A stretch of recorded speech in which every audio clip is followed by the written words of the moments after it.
परिस्थिती आहे।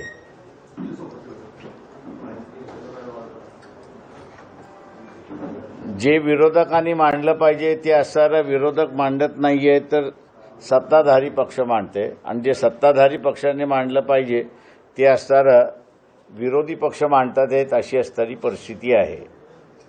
हा एकंदरीत मी असं म्हणेन की लोकशाहीमधला तमाशा आहे असं मी त्या ठिकाणी म्हणेन। ज्वलंत प्रश्न आहेत, त्याची असणारी चर्चा त्या सभागृहामध्ये होत नाही।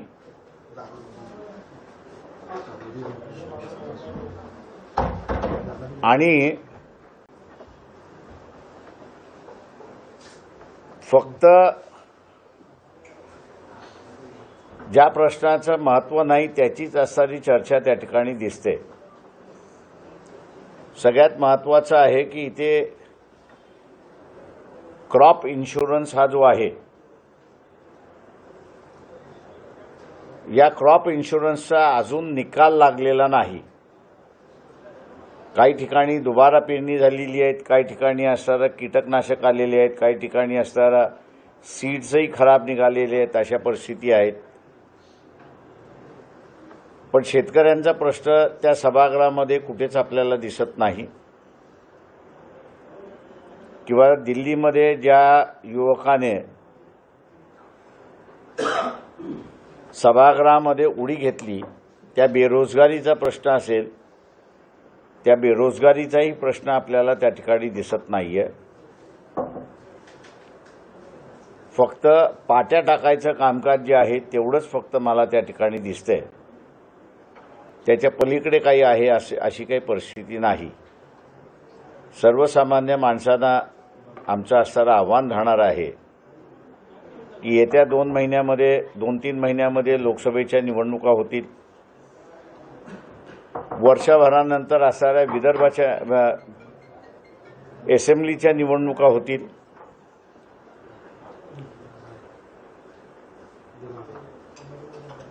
या ठिकाणी होलसेल बदली करणं, लॉक स्टॉक अँड बॅरल ज्याला आपण म्हणतो, हे जोपर्यंत होत नाही तोपर्यंत नवीन नेतृत्व येत नाही आणि नव्या उमेदीचा निवडून आलेला आमदार जोपर्यंत होत नाही तोपर्यंत सर्वसामान्य माणसांचे असणारे प्रश्न जे आहेत ते प्रश्न चर्चेला घेतल्या जाणार नाहीत, अशी असणारी परिस्थिती आहे। हेल्थमधला एक नवा रिपोर्ट आलेला आहे आणि तो म्हणजे कुपोषणाचा असणारा रिपोर्ट आहे। आपण फक्त कुपोषण हे आदिवासी भागामधला संदर्भात बोलतो, पण शहरी भागामध्ये सुद्धा कुपोषण मोठ्या प्रमाणात वाढते अशी परिस्थिती आहे। तेव्हा आरोग्य हे धोक्यात आले अशी परिस्थिती आहे। आणि धोक्यात आले याचं कारण की ज्या पद्धतीने असणारं बेअर मिनिमम नेसेसिटीवरती हा जो माणूस जगतोय, त्याच्यामुळे त्याला असणारा पौष्टिक आहार हे उपलब्ध होत नाही, त्याची ऐपत नाही आणि शासन सप्लिमेंटरी करते असंही कुठे आपल्याला त्या ठिकाणी दिसत नाही। आणि म्हणून मला वाटतं इथे असणारा एकंदरीत परिस्थिती जी आहे ती खालवते आणि ती खालवत असल्यामुळे आरक्षणासारखी मागणी ही पुढे येते, कारण का आरक्षण हे लोकांना शाश्वत असं वाटते अशी परिस्थिती आहे। पण आरक्षण हे ज्यावेळेस तत्त्व मान्य करण्यात आलं त्यावेळेस ज्या ज्या समूहाला राजेशाहीच्या व्यवस्थेमध्ये अजिबात स्थान नव्हतं किंवा धर्माने त्याला स्थान दिलं नव्हतं, अशाच उद्याच्या स्वतंत्र भारतामध्ये मिनिमम सहभाग राहील या पद्धतीने असणारा आरक्षणाकडे त्या ठिकाणी बघितलं जात होतं, परंतु आता आरक्षण हे विकसित होण्याचं साधन म्हणून त्या ठिकाणी धरलं जात आहे आणि म्हणून वेगवेगळा समूह हा आरक्षण त्या ठिकाणी मागतोय आणि या शासनाला आरक्षणाचं नेमकं काय करावं याचं धोरणात्मक भूमिका जी आहे ती धोरणात्मक भूमिका त्या ठिकाणी दिसत नाही आणि म्हणून पुन्हा जरांगे पाटील यांनी असणारं 23 तारखेची अल्टिमम दिलेली आहे. 24ला काय होईल बीडच्या सभेमध्ये याचे सगळे राजकीय पक्ष चातक पक्षासारखे वाट बघतात आहेत अशी परिस्थिती आहे. तर ही राजकीय पक्षांची अवस्था ही अत्यंत दयनीय आहे की ते मालक होण्याच्या ऐवजी ते आता श्रोत्यांमध्ये बसलेले आहेत. अशी जी शोकांतिका आहे ही शोकांतिका दूर करायची असेल तर मतदारच दूर करू शकतो आणि म्हणून मी म्हटलं की लॉक स्टॉक अँड बॅरल आमदार खासदार बदलले गेले पाहिजेत, म्हणजे नव्या जोमाने आणि नव्या उमदीचा असणारा उद्याचा खासदार आणि आमदार येईल अशी परिस्थिती आहे. आपण आता विचार साहेब, आपण आता जरांगे पाटलांचं एक घटनेचे अभ्यासक म्हणून विधी तज्ञ म्हणून तुम्हाला वाटतं की जरांगे पाटलांची जी मागणी आहे किंवा तुमच्याकडे काही सोल्युशन आहे का? ते मी अगोदरही म्हणालो की सोल्युशन आहे, पण या चोरांच्या समोर मांडलं तर त्याचं खोबरं करून टाकतील, त्याच्यामुळे ते मांडणार नाही. मी खासगी तरी जरांगे पाटलांना सांगणार का? नाही, सत्तेमध्ये नवीन सत्ताधारी येऊ द्या. त्या नवीन सत्ताधाऱ्यांना कशा पद्धतीने असणार हा आरक्षणाचा मुद्दा हँडल करायचा आणि तो हँडल करत असताना ओबीसींच्या आरक्षणाला कुठेही धक्का न लावता कशा रीतीने हँडल करायचं ते त्यांना सांगेन ना, या राज्यकर्त्यांना नाही सांगणार. सर, सध्या जरांगे आणि भुजबळांमध्ये जो आरोप प्रत्यारोपाचा हे चाललंय त्याबद्दल काय?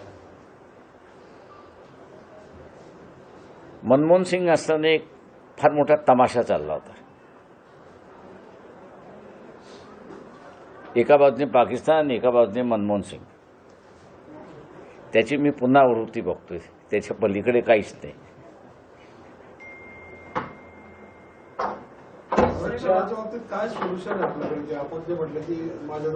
हो, मी तुम्हाला सांगितलं ना की नवीन सत्ताधारी होते त्यांना मी सांगेन ना.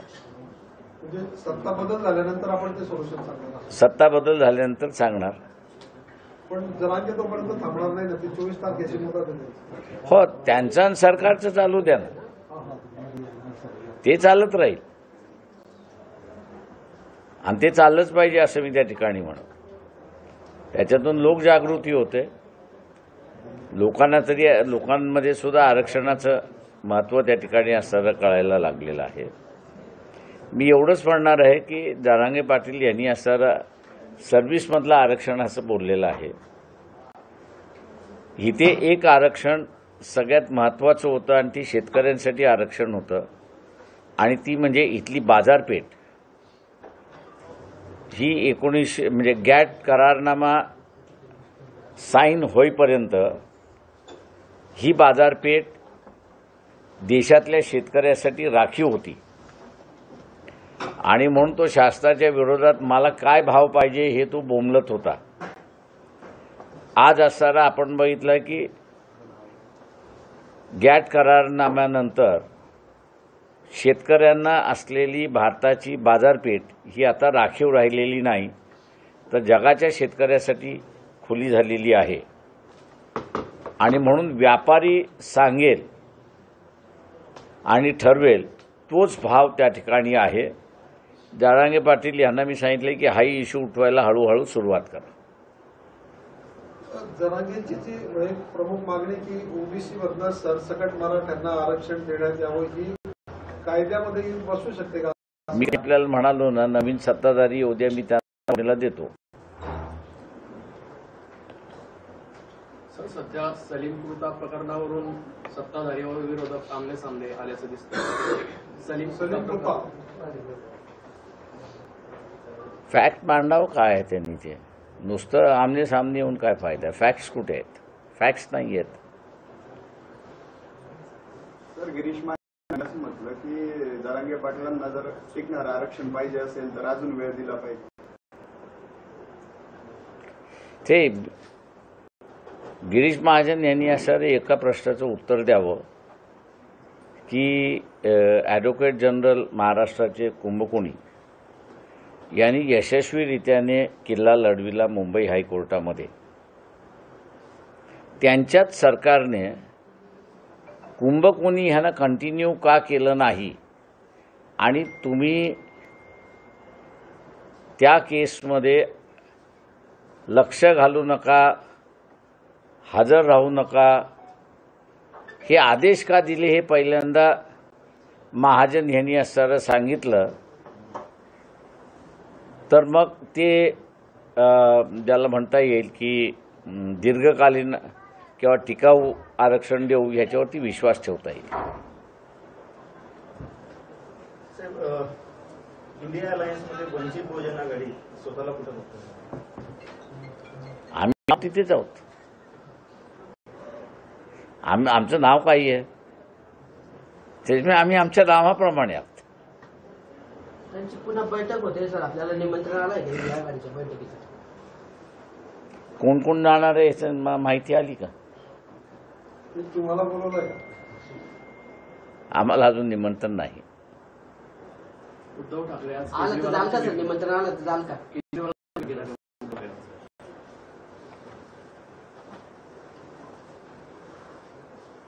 चांगली गोष्ट आहे, स्वागतार्ह आहे मी असं म्हणतो. साहेब एक प्रश्न होता, आपली काही चर्चा चालू आहे इंडिया अलायन्ससोबत? जिथं निमंत्रण नाही तिथं चर्चा कसली होणार आहे?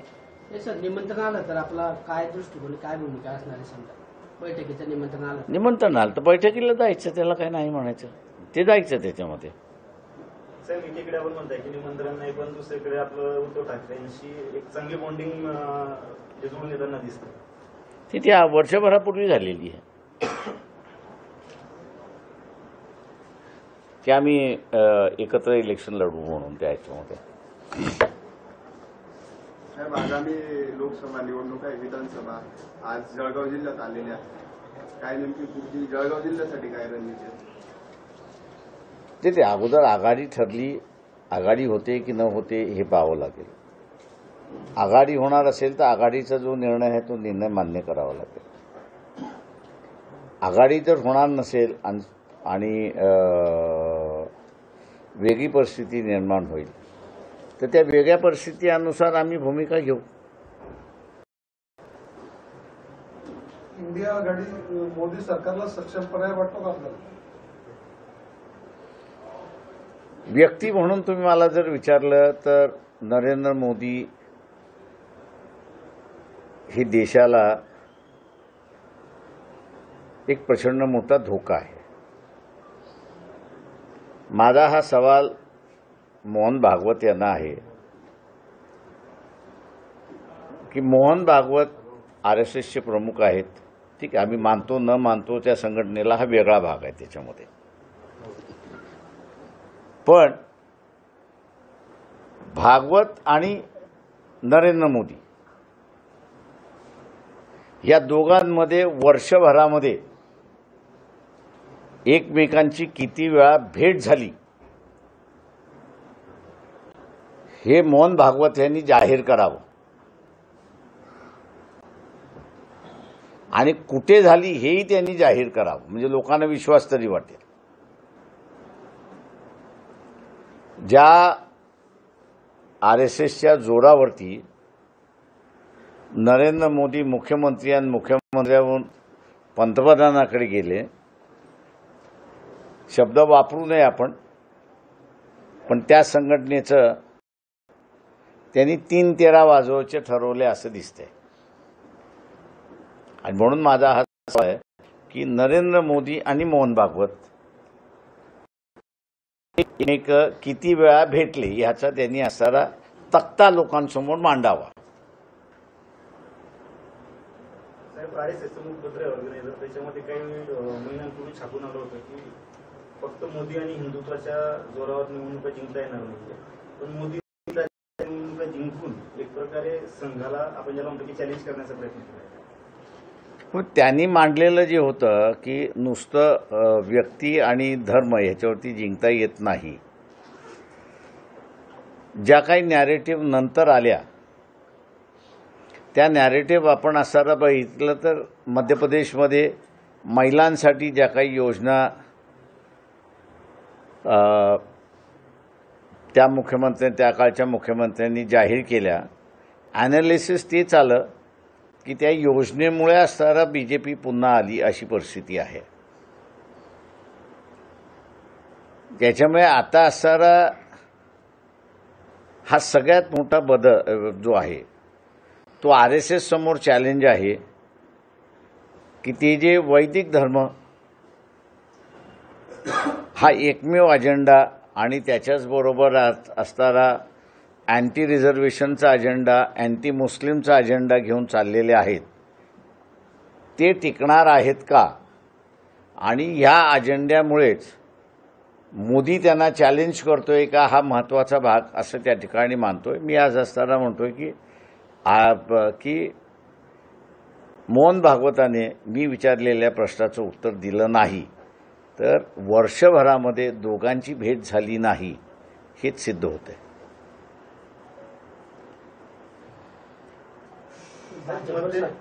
भाजपवर सातत्याने आरोप केला जातोय की पक्षफोडीचं राजकारण केलं जातंय. भाजप पक्षाकडून स्वतःचं बहुमत सिद्ध करू शकत नाही म्हणून त्या अशा पद्धतीने पक्षफोडीचं राजकारण करताय. कसं पाहता तुम्ही? काँग्रेसने सुद्धा तेच केलं. त्याचे आम्ही भोगी आहोत ना. म्हणूनच तर 10 शेड्यूलमध्ये अँटी डिफेक्शन लॉ आला ना. तेव्हा काँग्रेस जे करते ते BJP करते. त्याच्यामुळे सारख्याला वारके आहेत, नवीन नाही काही. प्रकाश आंबेडकरांना उद्या मी EVMच्या संदर्भातच कोर्टात आहे. प्रकाश आंबेडकरांना मुख्यमंत्री करा, बच्चू कडू बच्चू कडूंना एवढंच सांगतो की त्यांच्या हातात असतं ते त्यांनी मला मुख्यमंत्री केलं असतं. पण मुख्यमंत्री होणं हे दुर्दैवाने त्यांच्या हातात नाही, जनतेच्या हातात आहे. तो जनता ज्याला करेल त्याला आपण स्वीकारलं पाहिजे. एकट्या मध्य प्रदेशमधून साधारण 15,000च्या वर तक्रारी आहेत EVMच्या संदर्भात. जे उमेदवार इंडिपेंडंट त्यांना स्वतःचंही मत मिळालेलं नाही. अशा परिस्थितीत EVMच्या विश्वासार्हतेवर म्हणजे आपण जसं म्हणता की आपण उद्या कोर्टाचा काय आहे ते आम्ही इलेक्शन पिटिशन आम्ही जे दाखल केलं होतं त्याच्यातलं एक इलेक्शन पिटिशन टिकलंय आणि ते इलेक्शन पिटिशन उद्या आहे आणि ते EVMच्या संदर्भातलंच आहे. मतदान काही मशीनमधनं जास्ती आलं आणि काही मशीनमधनं कमी आलं. 17C जो फॉर्म असतो त्या 17C फॉर्ममध्ये ज्या क्लोजिंग होतं त्यावेळेस किती मतदान झालं ह्याचे आकडे असतात आणि काउंटिंग ज्या दिवशी दिसलं त्या दिवशी त्या काही मशीनमध्ये 17C पेक्षा कमी आहेत आणि काही मशीनमध्ये 17C फॉर्मपेक्षा जास्ती आहेत, एकाच मतदारसंघात आहेत. अशा इलेक्शन कमिशनकडे मागच्या लोकसभेच्या निवडणुकींच्या दरम्यान 353 लोकसभा मतदारसंघातल्या तक्रारी आलेल्या आहेत की जे इलेक्शन कमिशन पाहत नाहीये, बघत नाहीये, हिअरिंग करत नाहीये, अशी असणारी परिस्थिती आहे. तेव्हा या मशीनमधल्या तक्रारी येणं हे साहजिकच आहे असं मी त्या ठिकाणी मानतोय.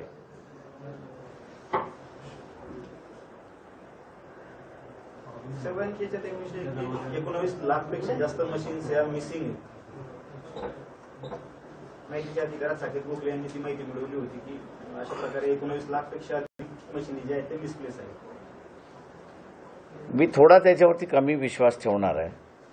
याचं कारण काय, EVM आता ती लढत असल्यामुळे थोडीशी अधिक माहिती माझ्याकडे असल्यामुळे EVM 1, EVM 2 आणि EVM 3 असे 3 आलेले आहेत. त्याच्यामुळे मिसिंग कुठल्या आहेत, आता EVM ओरिजिनल EVM आणि EVM 1 या बाद झालेल्या आहेत. EVM2 काही प्रमाणात वापरल्या जातात, EVM3 पूर्ण प्रमाणात वापरल्या जातात. त्याच्यामध्ये ते मिसिंग आकडे जे आहेत, मी जसं म्हटलं, ते कुठल्या फेजमधले आहेत ही त्याच्यातले महत्त्वाचे आहेत. EVM मधले आहेत, EVM1 मधले आहेत की EVM2 मधले आहेत. हा सत्ताधाऱ्यांचा ईव्हीएम घोटाळा असं म्हणायचं का? नाही, मी सिद्ध केल्याशिवाय मी काहीच म्हणणार नाही.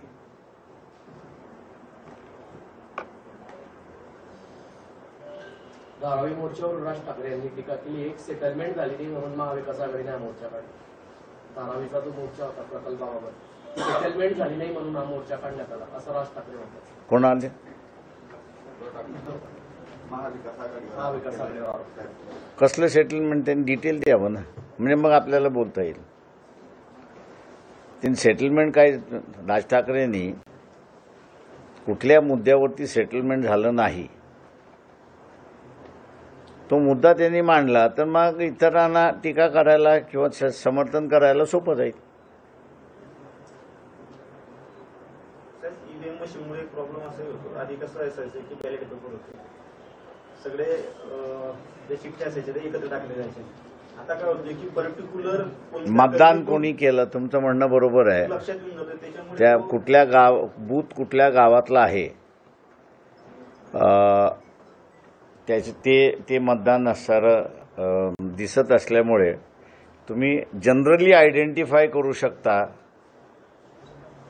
की कुठला वर्ग किंवा कुठलं कुटुंब, म्हणजे कुटुंबापर्यंत सुद्धा तुम्ही जाऊ शकता, ॲनालिसिस करू शकता की त्यांनी आपल्याला मतदान दिलं नाही. हे माझ्या इलेक्शन कमिशन काय किंवा सुप्रीम कोर्ट काय, दोघंही हा मुद्दा लक्षात घेत नाही आहेत. साहेब, अमरावतीला आहे ना प्रदीप मिश्रांचा कार्यक्रम सुरू आहे. अमरावती हा संत गाडगे बाबांचा जिल्हा आहे, त्यांचंही आहे. त्यांनी विरोध केला आहे की अंधश्रद्धा पाळू नका, परंतु त्यांनी असं सांगितलं की पिंडीवरचं बेलपत्राचं पाणी जर पिलं तर कॅन्सर बरा होतो. म्हणणं त्याच्या पलीकडे काय म्हणणं. चलो, थँक्यू. भारतासाठी मोठ्या प्रमाणात विमानवाहू त्या ठिकाणी येतात. पार्टीकडे मोठा खर्च जो आहे जेवणावरती केला जातो असा आरोप केला जातो. त्यामुळे हा खर्च बंद एक असे त्याच्यामध्ये बार्टीमध्ये अशा ठिकाणच्या असणाऱ्या जेवणाची प्रोव्हिजन आहे का, असेल तर मी म्हणेन योग्य आहे, नसेल तर ते चुकीचं केलेलं आहे. त्याच्यामुळे त्यांचे बायलॉज काय आहेत ते पहिल्यांदा बघावे लागतील मला. साहेब, रावेर मतदारसंघात वंचित बहुजनची ताकद चांगली आहे, तर लोकसभेसाठी काही प्लॅनिंग? आमचं एक समझोता झाला तर आहेत ना बसलेले रावेर मतदारसंघामध्ये. थँक्यू. चला, आभारी आपल्या सगळ्यांचा.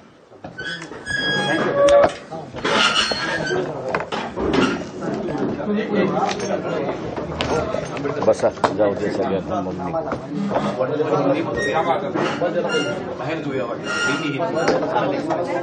इथेच घेऊन